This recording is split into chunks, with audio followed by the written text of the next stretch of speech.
Bem-aventuradas sejam as pessoas que buscam literaturas para provocar ainda mais o enriquecimento de conhecimento, a construção e a desconstrução de alguns conceitos, percebendo-se talvez preconceituoso em relação a algum ponto de jornadas espirituais e que agora, por meio do conhecimento, você se liberta da ignorância. Antes, talvez, você tivesse uma impressão de que pretos velhos fossem espíritos de baixa frequência energética, por assim estarem denominados.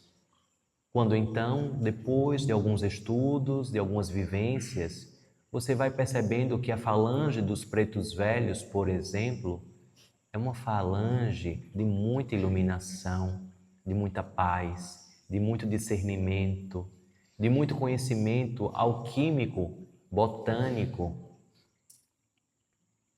de desfazimento de pragas, desfazimentos de tantas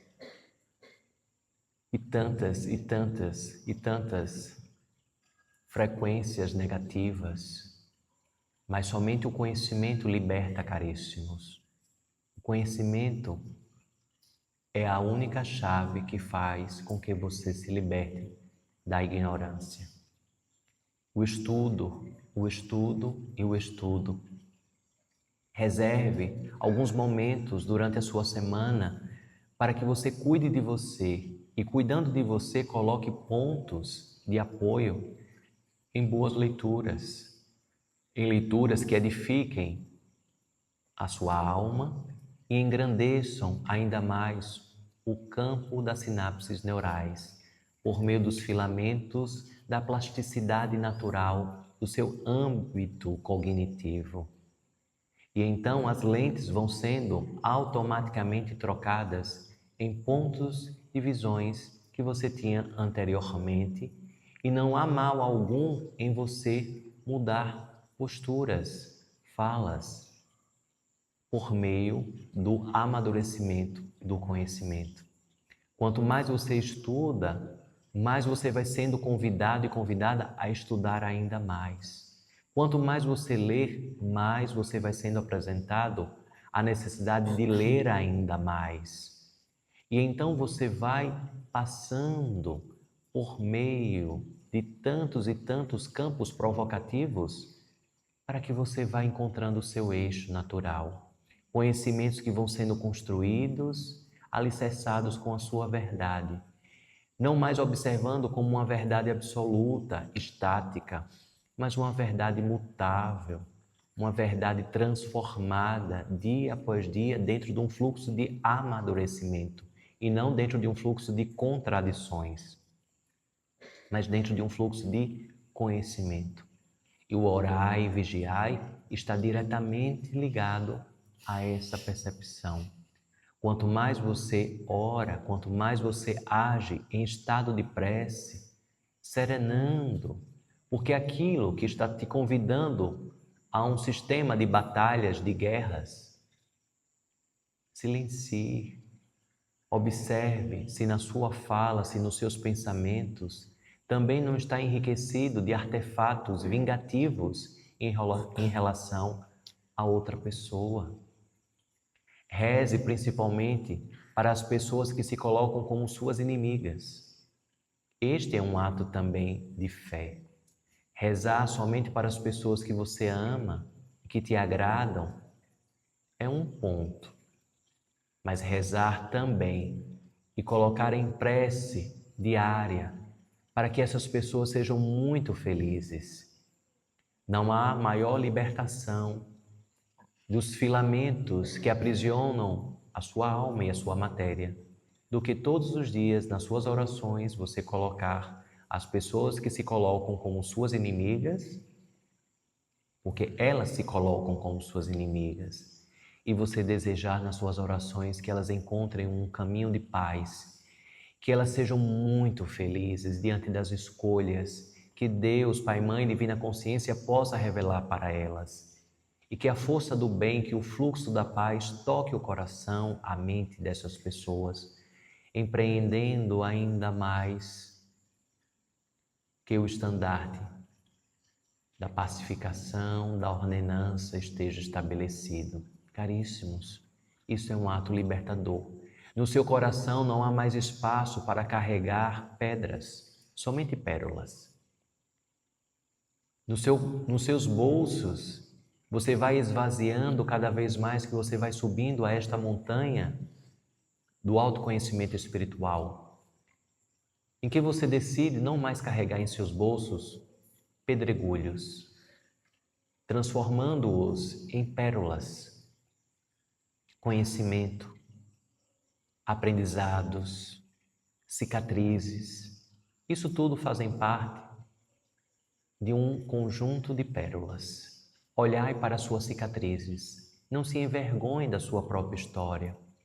Se você foi ludibriado, se você foi trapaceado, e hoje você assim percebe, olha para trás e tem uma nitidez sobre isso, agradeça aos seus guias, aos seus mentores espirituais, porque assim foi possível esta revelação, para que na enganação você já não mais estivesse.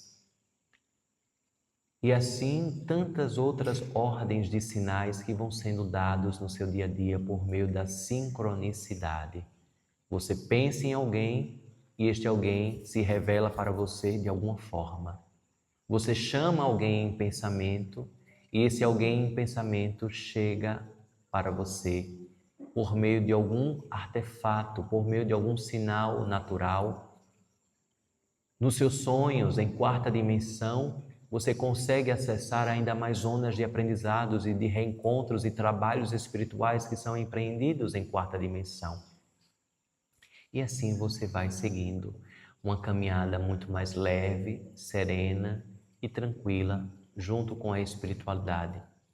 Esta espiritualidade que vai sendo desfeita a ideia de um campo de negociação, mas um grande guarda-chuva que te abriga de todas e quaisquer fenômenos que venham a ocorrer. Muito sol, muita chuva. Mas como um guarda-chuva, ele não vai te impedir de você ser tocado por alguns raios solares. Não vai te impedir que você se molhe na chuva. Ele vai te proteger do excesso, porque aquilo que você precisar vivenciar, você vivenciará. E então precisará de sabedoria. E a sabedoria, ela vem justamente desta autopercepção espiritual e do estudo, do conhecimento. Quanto mais você se prostra em servir ao coletivo, mais o universo te retribui em bênçãos na sua vida. O campo próspero universal está no ato de você se desprender de si para auxiliar ao coletivo em muitos momentos, orações lançadas, empreendendo seus trabalhos coletivos e tantas outras dinâmicas que você simplesmente se coloca a servir o coletivo. E então o universo te retribui ainda mais em bênçãos, em bênçãos, em bênçãos.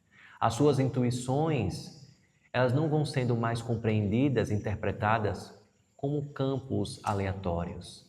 A sua intuição, as suas intuições, pensamentos que vêm em fluxo forte, direcionador, de guiança, assim vai sendo compreendido como um norteador, como um campo, um fluxo norteador da sua vida.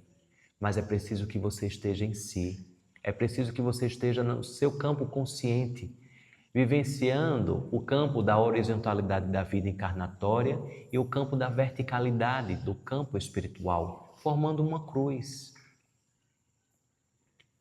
O símbolo geométrico da cruz é justamente isso, e o ponto central está você. Onde o campo vertical e o campo horizontal se encontram, está o ânimos da alma em aprendizado encarnatório, o ânimos. O seu eu superior, junto com o seu eu médio, junto com o seu eu inferior, unidos em um campo da verticalidade. A sua vivência na matéria por meio das suas interlocuções com os demais seres que habitam, permeiam a sua jornada, está no campo da horizontalidade. E assim você vai vivenciando este ponto de equilíbrio, que é o seu eu consciente cada vez mais, este eu central, esta alma que se coloca ainda mais em aprendizados. Então, caríssimos, deixo essas sementes para que vocês amadureçam, observem a dinâmica da jornada e possam fluir ainda melhor na escadaria da jornada encarnatória. Assim seja, não é?